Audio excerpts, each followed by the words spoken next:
40% das decisões que tomamos diariamente são hábitos.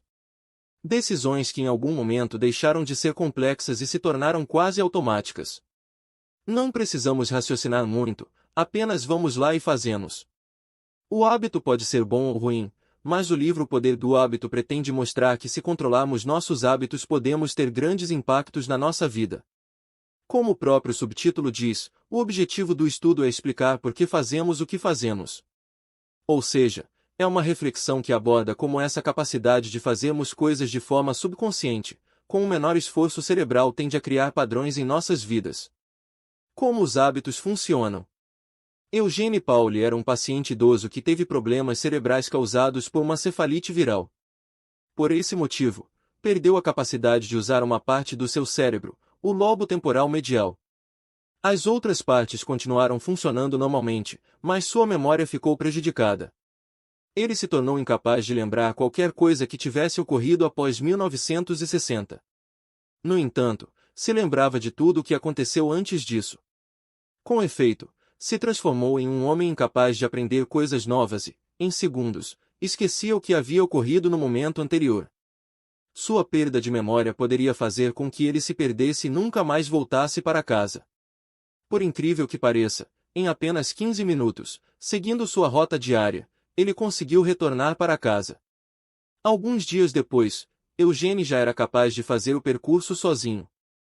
Isso fez com que os cientistas o estudassem e descobrissem que os hábitos são armazenados em uma área do cérebro totalmente diferente do lobo temporal responsável pela memória. Isso provou que nós aprendemos e tomamos decisões inconscientes sem a necessidade de nos lembrarmos sobre os fatos que levaram àquela decisão ou aprendizado. Esse é o poder do hábito. Acionando hábitos.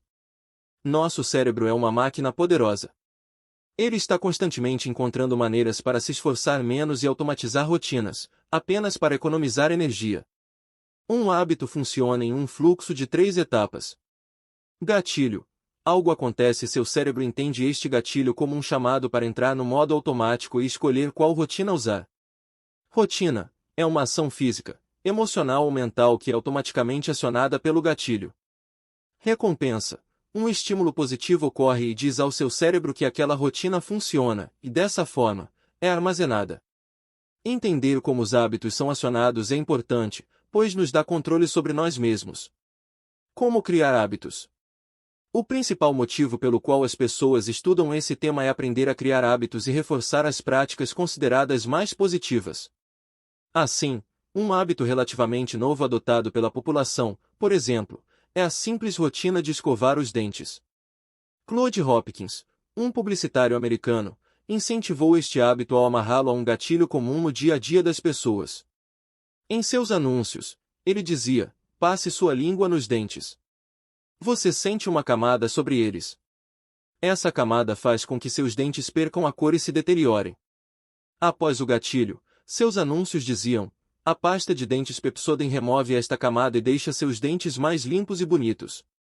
A grande verdade é que esta camada é natural e a pasta de dentes da Pepsodent não a remove. Entretanto, o gatilho era tão poderoso que bastavam as pessoas passarem a língua nos dentes e isso as conectava com a ideia de escovar os dentes, rotina, e a recompensa, sorriso limpo e brilhante. Menos de 10 anos após esta campanha, a população americana que escovava os dentes cresceu quase 10 vezes. A técnica de Claude Hopkins é simples e segue os 3 passos. Crie um gatilho na sua mente, ou na mente das pessoas. Associe uma rotina positiva a ele. Crie uma recompensa mental ou física associada à manutenção deste hábito. Mudança de hábito. O treinador americano Tony Dungy tinha um método não convencional e extremamente bem-sucedido para garantir que seus atletas tivessem bons resultados. Ele levava seus jogadores a responderem automaticamente às jogadas de seus oponentes. Ele não queria que a sua equipe pensasse antes de agir. Tony recorria à formação de hábitos que respondiam imediatamente, e não a escolhas racionais em cada jogada. O treinador sabia que hábitos não são facilmente removidos, eles precisam ser transformados. E eles só se transformam se uma nova rotina pode substituir a rotina existente com um mesmo gatilho e uma mesma recompensa. Seus treinos se baseavam em amarrar os gatilhos e as recompensas existentes a novas rotinas. As novas rotinas eram mais simples, davam aos jogadores menos escolhas e mais comportamentos não racionais. Com seu método, Tony conquistou dezenas de títulos e se tornou um treinador lendário. Outro método extremamente bem-sucedido de mudança de hábitos são os 12 Passos dos Alcoólicos Anônimos. O método simplesmente propõe novas rotinas para o gatilho da necessidade física de consumir álcool e utiliza as mesmas recompensas que o álcool desperta nas pessoas, como relaxamento, necessidade de companhia, redução de ansiedade, dentre outros. Porém, o método do AA, por si só, ainda tem dificuldades de transformar os hábitos das pessoas. Por isso, ele investe também na criação da crença de que as pessoas viciadas em álcool precisam da intervenção das outras pessoas. Elas precisam acreditar que tem mais gente envolvida nesta transformação para não as decepcionar. Essa fé é um ingrediente essencial para mudar hábitos, pois a mudança ocorre em sociedade.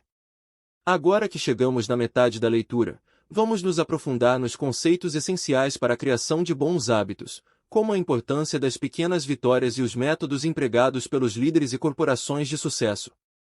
Pequenas vitórias têm grandes impactos. Existem muitos hábitos em nossas vidas que influenciam dramaticamente a maneira como vivemos e como as empresas funcionam. Um hábito positivo leva a outro, e isso cria uma cadeia de hábitos positivos que funcionam bem em conjunto. Pessoas que começam a exercitar-se, por exemplo, naturalmente começam a se alimentar melhor, tornarem-se mais produtivas no trabalho. Consequentemente, o estresse é reduzido. Na sua vida ou na sua empresa, é essencial identificar um hábito fundamental que precisa ser mudado e que trará melhorias diversas em vários outros hábitos que impactam seu dia a dia. Encontrar o hábito fundamental é difícil e requer uma abordagem de tentativa e erro. O importante é identificar algo que é pequeno o suficiente para ser mudado e tem impactos positivos no todo. Em 2009, por exemplo, um estudo provou que o simples hábito de anotar os alimentos consumidos durante o dia era capaz de ajudar as pessoas a identificar padrões de alimentação, o que fazia com que elas planejassem melhor sua alimentação, tornando-as mais saudáveis. Neste estudo, o grupo que tinha os diários de alimentação perdeu o dobro de peso que os demais participantes. Como líderes criam hábitos? Todas as empresas têm hábitos institucionais, que são repetidos diariamente por seus membros. Apesar de uma empresa acreditar que toma decisões planejadas no dia a dia, a verdade é que existe uma máquina de rotinas que levam as decisões da organização. Empresas bem-sucedidas cultivam hábitos que equilibram o poder e a paz. No início dos anos 2000, por exemplo, o Hospital Rhode Island era considerado um dos melhores dos Estados Unidos. Porém, com o sucesso, uma cultura tóxica se instaurou. Médicos tratavam mal as enfermeiras e isso levava a maus tratos aos pacientes e erros médicos. O executivo responsável pela qualidade do hospital tomou ações simples que mudaram completamente sua cultura. Coisas simples, como o uso de câmeras nos consultórios, checklists de conferência para várias situações e a criação de um sistema de avaliações permitiram que as enfermeiras prevenissem erros operacionais e quaisquer maus tratos. Essas medidas simples formaram novos hábitos que fizeram com que o hospital recuperasse sua autoridade e ganhasse diversos prêmios de qualidade. Como as corporações manipulam hábitos? Nos últimos anos, com o advento da internet e da computação, as empresas passaram a ser capazes de capturar um alto volume de dados sobre os hábitos dos consumidores para predizer suas ações, novos produtos e demandas do mercado. Isso fez com que elas descobrissem que hábitos são mais importantes do que as intenções do consumidor no processo de compra. Cada pessoa tem hábitos únicos, pessoais. Por isso, ao analisar este alto volume de dados, as empresas que entendem o papel do hábito no processo de compra, são capazes de personalizar seus produtos e serviços para os hábitos dos grupos mais comuns de pessoas. Com informações como suas compras anteriores, sua idade, sexo e os meios de pagamento que você usa, as empresas conseguem identificar grupos de usuários que agem de maneira relativamente similar. Se você compra pirulitos e fraldas toda vez que vai ao supermercado, por exemplo, as empresas podem descobrir que você tem filhos de idades diferentes. Com estas informações, as mesmas empresas são capazes de enviar recomendações de produtos e cupons personalizados. Outra abordagem comum no marketing baseado em dados consiste em se aproveitar de grandes eventos na vida das pessoas, como o primeiro emprego, o casamento ou o nascimento de um filho, criando oportunidades para a formação de novos hábitos nas pessoas. Você precisa entender que as empresas acompanham seus hábitos e os usam como iscas e gatilhos para a manipulação dos seus padrões de consumo e deve estar pronto para resistir às ofertas que se aproveitem disso. O hábito e a sociedade criando movimentos.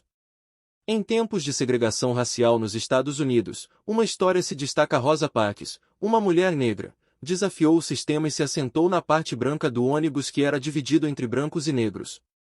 Ela começou uma grande onda que culminou com o fim desta segregação, através deste simples, mas poderoso gesto.